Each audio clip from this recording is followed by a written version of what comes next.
Hello friends, कैसे हैं आप सभी लोग। आज का टॉपिक है बेसिक कंप्यूटर कोर्स। आज का टॉपिक इंटरेस्टिंग टॉपिक होने वाला है क्योंकि आज के टॉपिक से हम बेसिक कंप्यूटर कोर्स स्टार्ट करने जा रहे हैं। तो बिल्कुल इस वीडियो को लास्ट तक देखते रहिए। आज के इस टॉपिक में हम बात करेंगे कंप्यूटर के बेसिक नॉलेज के बारे में। तो मैं बता दूं ये कोर्स किसको सीखना चाहिए। तो ये कोर्स सबसे पहले उन बच्चों के लिए जरूरी है जो क्लास फर्स्ट से लेकर क्लास 8 तक स्टडी कर रहे हैं, यानी कि क्लास फर्स्ट से लेकर 8 तक जिसमें पढ़ रहे हैं, जो उनको कंप्यूटर की बुक है उसमें जितने भी प्रैक्टिकल है वो मैंने इस कोर्स में कवर किए हैं, यानी कि वो कोर्स उन लोग के लिए मस्ट है जो क्लास फर्स्ट से लेकर 8 तक में है। अब दूसरी बात करें दूसरे वो लोग जो ट्रिपल सी की तैयारी कर रहे हैं, आप तो सभी जानते होंगे कि वेरियस जो गवर्नमेंट एग्जाम होते हैं उसमें ट्रिपल सी मस्ट होता है, कंपलसरी होता है।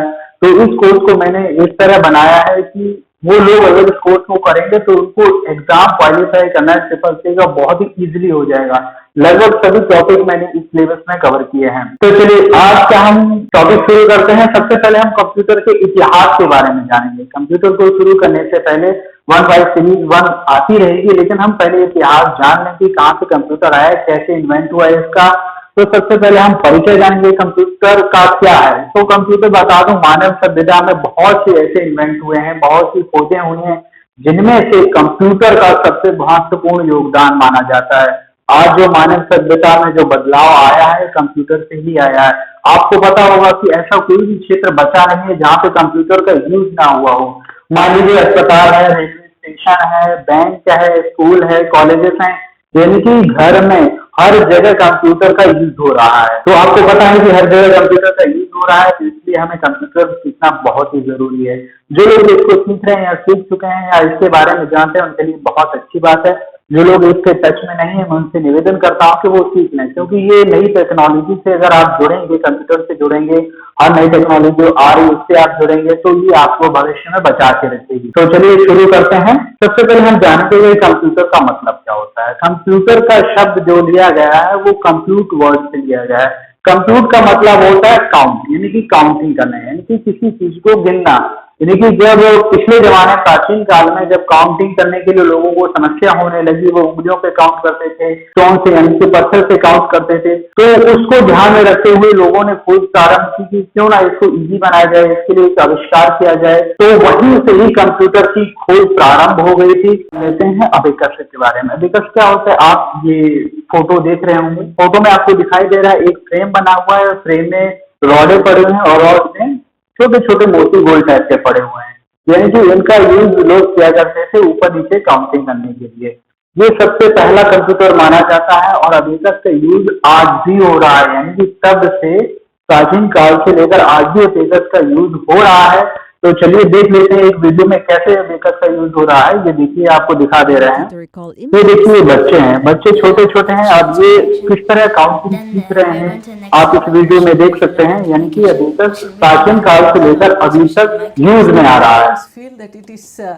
Making the children more active, more intelligent, more focusing. I didn't want my daughter to grow up with the fear of maths like most. तो देखा आपने किस तरह अबेकस आज भी काम में आ रहा है। आपने भी देखा होगा कि छोटे छोटे बच्चे काउंटिंग करने के लिए अबेकस का यूज करते हैं। तो अगला नेक्स्ट है हमारा नेपियर। नेपियर बॉन्ड्स को जॉन नेपियर ने जो स्कॉटलैंड के थे उन्होंने 1617 में इसको बनाया था। अगर देख लेते हैं ये किस तरह का था, तो देखिए इस तरह इसमें आपको दिखाई दे रहा होगा कि 10 पट्टियां होती थी जिसमें 0 से लेकर 9 तक के अंक अंकित हुआ करते थे। इसका यूज हम गुणा करने के लिए यूज किया करते थे। गुणा करने में ये बहुत ही इजी था और जल्दी से हमें रिजल्ट दे। तो नेक्स्ट हमारा आता है स्लाइड रूल। स्लाइड रूल को 1620 में जो वैज्ञानिक थे विलियम ऑल्फ्रेड ने इसका आविष्कार किया था। ये एक प्रकार के आप देख सकते हैं इधर एक प्रकार ये पट्टियां होती थी, चिन्हित पट्टियां होती थी जिनको आगे पीछे करके हम क्या कर सकते थे, कैलकुलेशन कर सकते थे। अब देख रहे हैं ये कैलकुलेटर है, इसका नाम ही इसीलिए स्लाइड रूल रखा गया है। इसको आगे पीछे करके हम गणना कर सकते थे। अब नेक्स्ट आगे बढ़ते हैं पास्कल। पास्कल को 1642 में जो इनके वैज्ञानिक थे ब्लेज पास्कल, ये फ्रांस के थे, इन्होंने इसको बनाया था। अब इसका हम डायग्राम भी देख लेते हैं। तो ये पास्कल एक तरह का एक डायलर मशीन हुआ करती थी। मशीन जैसे पुराने जमाने में फोन नहीं हुआ करते हैं उसी तरह के फोन हुआ करते थे, जिसमें 0 से लेकर 9 तक के अंक अंकित हुआ करते थे, जिसको इस तरह घुमाने थे। आप देख सकते हैं इस तरह कैलकुलेशन में ऊपर देखिए इससे और टू एट, जिस तरह इसके माध्यम से जोड़ घटाव गुणा भाग हम कर सकते। तो चलिए अब आगे बढ़ते हैं। आगे जिसकी खोज की गई थी ये था लेibniz का यांत्रिक कैलकुलेटर, जैसा कि आप इधर में देख सकते हैं। इसको जो 1671 में जो एक वैज्ञानिक थे गॉटफ्रेड वॉन लेibniz, ये जर्मनी के थे, जिन्होंने इसका आविष्कार किया था। इस मशीन की खासियत ये थी कि ये जैसे पहले की मशीनें प्लस माइनस कर सकती थी, यानी कि जोड़ सकती थी और घटाव कर सकती थी, ये जोड़ घटाव गुणा भाग चारों कर सकती थी। अब आगे आता है जैकार्ड, जैसा कि आप फोटो में देख पा रहे हैं और देख पा रहे हैं, यानी कि वीडियो में। यानी कि जैकार्ड ने क्या है, इसे इन्वेंट किया था 1801 में जोसेफ मेरी जैकार्ड। ये फ्रांस के एक वैज्ञानिक थे, इन्होंने इसका आविष्कार किया था। इसका काम जानने से ये एक ऐसी मशीन थी जो बुनाई का काम करती थी, यानी कि इससे कपड़े डिजाइन किए जा सकते। डिजाइन करने के लिए इसको छोटे छोटे क्षेत्र के एक कार्ड हुआ करते थे, जिसका यूज इसमें हुआ करता था, और ये एक पहला विश्व का मैकेनिकल लूम भी कहा जाता है। इससे कपड़े की बुनाई और डिजाइन तैयार की जाती है। तो आगे जो आविष्कार हुआ था ये डिफेंस इंजन का था। ये 1822 में चार्ल्स वेबेज नाम के वैज्ञानिक थे, इन्होंने इसका आविष्कार किया था। कहा जाता है कि चार्ल्स वेबेज को कंप्यूटर का पिता भी कहा जाता है, क्योंकि इनकी जो खोज थी एक अद्वितीय खोज थी, यानी कि इसने ही कंप्यूटर के जो भौतिक स्वरूप को प्रारूप दिया था। आप देख सकते हैं इधर इसमें 100 टाइप के गियर टाइप के लगे हुए थे और जिसकी मदद से कैलकुलेशन करना बहुत ही इजी हो जाता था। इनका जो ये डिफेंस इंजन है, इसका उपयोग डाक विभाग रेल में भी होने लगा था। अब आगे हम बात करते हैं डिफेंस इंजन की बात, देखते हैं एनालिटिकल इंजन है 1833 में, यानी कि चार्ल्स बेबेज ने ही इसको बनाया था। इधर देख सकते हैं इस मशीन को, यानी कि इस मशीन के साथ इनपुट आप ले सकते हैं, आउटपुट भी दे सकते हैं, कंट्रोल कर सकते हैं किसी चीज को, यानी कि कोई भी नंबर को स्टोर कर सकते हैं, यानी कि इससे कोई भी कैलकुलेशन करना बिल्कुल बहुत ही इजी हो गया था। आगे जो देख सकते हैं जिस मशीन का आविष्कार हुआ था, एक टैबुलेटिंग मशीन थी। इसको 1889 में हर्बर्ट हॉलरिच जो वैज्ञानिक थे, इन्होंने इसका आविष्कार किया था। इस मशीन की खास बात आप इधर देख सकते हैं, इसमें छोटे छोटे छिद्र किए हुए कार्ड का प्रयोग किया जाता था। और आपको बता दें इस मशीन का प्रयोग सबसे पहले जनगणना करने में किया गया था। आगे चलते हैं तो आगे जो वैज्ञानिक थे हावर्ड आइगन नाम के एक वैज्ञानिक थे, इन्होंने 1944 में एक मार्क 1 नाम की डिवाइस करी थी। मार्क 1 एक ऐसी डिवाइस थी, आप इधर देख सकते हैं, यानी कि इसमें एक स्वचालित खुद चलने वाली यांत्रिक कैलकुलेटिंग डिवाइस थी। इसमें जो आउटपुट और इनपुट वो मैन्युअली फीड किया जाता था।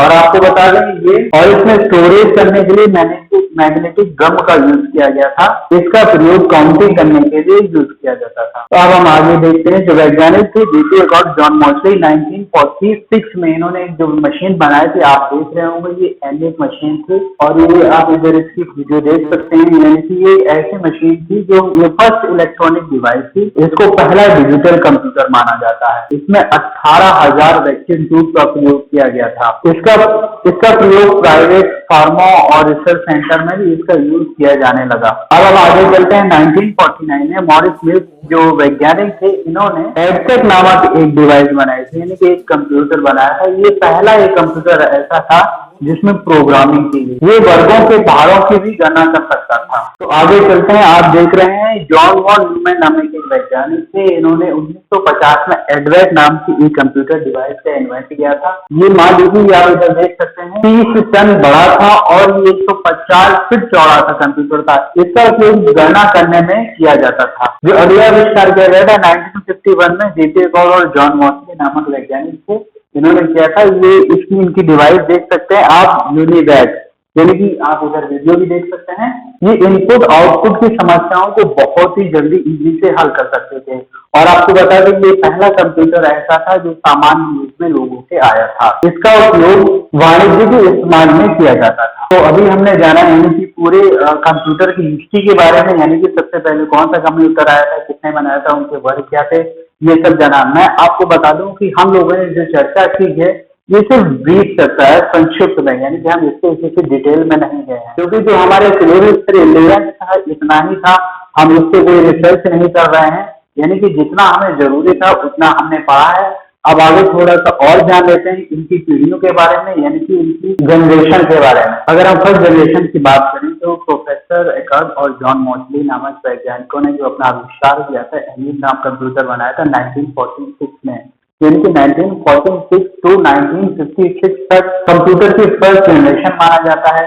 इसमें इन्होंने वैक्यूम ट्यूब का इस्तेमाल किया था और इसके साथ बता दें इसमें जो एयर कंडीशन लगाए जाते तो वो काफी मात्रा में लगाए जाते और जो डाटा स्टोर किया जाता था वो मैग्नेटिक ड्रम में किया जाता था। इस जनरेशन के कंप्यूटर में मशीनरी भाषा और असेंबली भाषा दोनों का प्रयोग किया जाता था। कंप्यूटर की अगर हम सेकेंड जनरेशन की बात करें तो 1956 से लेकर 1964 तक कंप्यूटर की सेकेंड जनरेशन माना जाता है। इसमें जो फर्स्ट जनरेशन में होने वाला वैक्यूम ट्यूब था उसको रिप्लेस कर दिया गया था, उसके स्थान पर ट्रांजैक्शन का प्रयोग किया गया था। इसमें पहले वाले जो कंप्यूटर थे यानी कि फर्स्ट जनरेशन वाले कंप्यूटर के अपेक्षा कम इलेक्ट्रिसिटी यूज होने लगी, कम खर्चीले हुए और अधिक तेज गति से गणना करते थे, यानी कि कैलकुलेशन बहुत इनकी अच्छी हुआ करती थी। इसमें स्टोरेज करने के लिए डिवाइसों का प्रयोग होने। कंप्यूटर के थर्ड जनरेशन की बात करें तो 1964 से लेकर 1971 तक इसको माना जाता है। इसमें ट्रांजेक्शन की जगह पे इंटीग्रेटेड सर्किट का प्रयोग किया गया था, यानी कि आईसी का प्रयोग किया गया था। ये वाले जो थर्ड जनरेशन के कंप्यूटर थे सेकंड और फर्स्ट जनरेशन के कंप्यूटर से काफी